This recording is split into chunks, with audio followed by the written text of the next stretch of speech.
I'm just going to do a really quick video for you because it's so important that we do public comment on an issue that's before the California Department of Aging, because it affects people who are aging with HIV, and that's very important to me. So listen up for a few seconds. We're going to go through a presentation I did recently, really quickly. We exist, we age, we speak up, why public comment matters for inclusive aging policy. So the Aging and HIV Institute is something that I've been working on for the last year, a national think tank advancing equity for older adults living with HIV. And we came up with this slogan: we exist, we age, we deserve to be named. A little bit about me: living with HIV since 2006.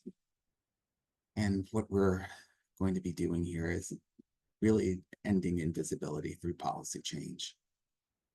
So what we want to know about, right, is this California Older Americans Act. The State Plan on Aging has just been submitted. It's a draft form. It guides California's aging priorities for the next 4 years, determines who gets services, visibility, and investment.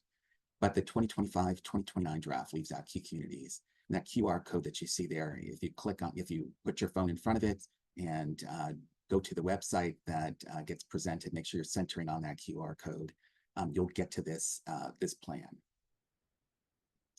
In this plan is no mention of HIV. I mean, no mention of HIV, no mention of LGBTQIA+ older adults, no reference to the HIV and Aging Act, and no strategy for people of color aging with HIV.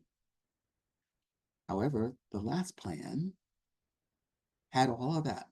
It named LGBTQ+ elders as a population of need. It mentioned older adults living with HIV, and it called for culturally competent service. That was a plan that's expiring this year. And if you want to review it, that QR code will get you there. So why is this a problem, right? It ignores our California law that recognizes older adults with HIV. And what we could do, well, we could submit a public comment. We have a deadline, June 21st, 2025. And speak out and submit online. That's a website there that you can go to. But I've got some other ideas too.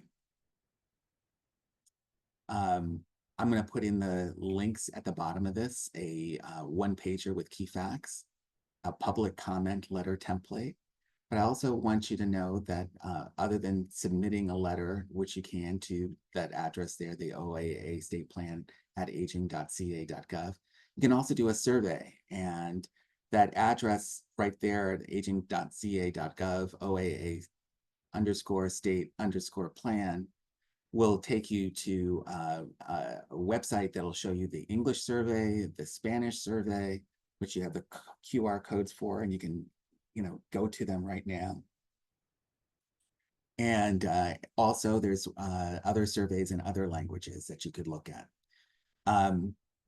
If you choose to do the survey, please mention that this plan does not mention HIV, LGBTQIA+ people. You really need to mention those two things at least. Share your story. How's your lived experience with HIV, aging, or exclusion?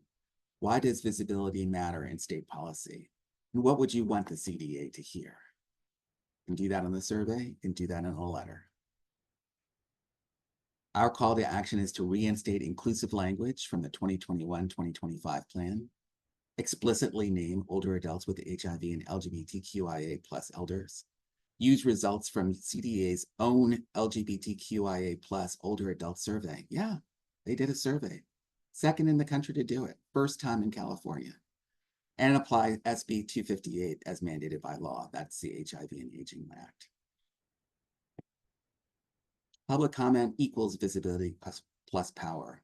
And if we're not named, we're not served. And together we demand to be seen and included. So please take a chance to do the time to do the survey, to write a letter. More will be in this thing below. And I thank you. Take care.